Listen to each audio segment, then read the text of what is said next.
भैया हरा बहनी हरा हाथ जोड़ के प्रणाम। वंदना दीदी के अपने हृदय में उच्च स्थान पे विराजमान करते हुए आप सबके गीत सुनावे जात है। अच्छा लगे चैनल सब्सक्राइब की है, लाइक की है, कमेंट की है, शेयर भी की है। एक दुल्हन बा, ओकरे घर में सब सिस्टम सही बा, लेकिन जो ओकर आदमी हमेशा मुँह फुलाए रहा था फुल्की की तरह। तो दुल्हन एक बात पूछत है, कैसे?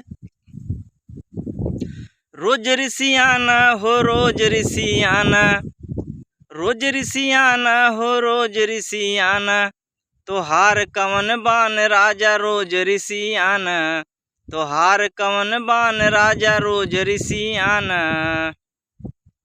ससुरू ऋषियही हमार का करीही, ससुरू ऋषियही हमार का करीही, बहुत करही साग भाजी न लियही, तोहार कवन बान राजा रोज ऋषियाना, तोहार कवन बान राजा रोज ऋषियाना।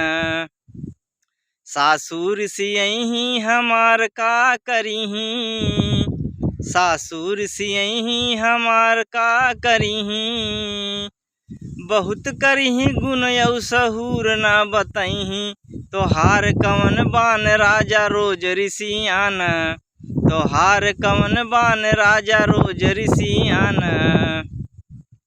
जेठ ऋषियही हमार का करीही, जेठ ऋषियही हमार का करीही, बहुत करही हमरे नैहरवा न जही, तोहार कवन बान राजा रोज ऋषियाना, तोहार कवन बान राजा रोज ऋषियाना।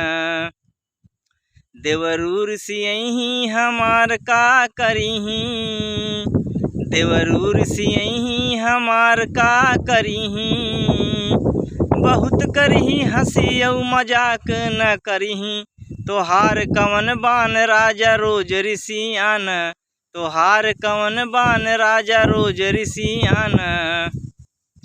ननदी ऋषियही हमार का करीही, ननदी ऋषियही हमार का करीही, बहुत करही हमरे साथ कतहूँ न जही, तोहार कवन बान राजा रोज ऋषियाना, तोहार कवन बान राजा रोज ऋषियाना। जय हिंद, जय उत्तर प्रदेश।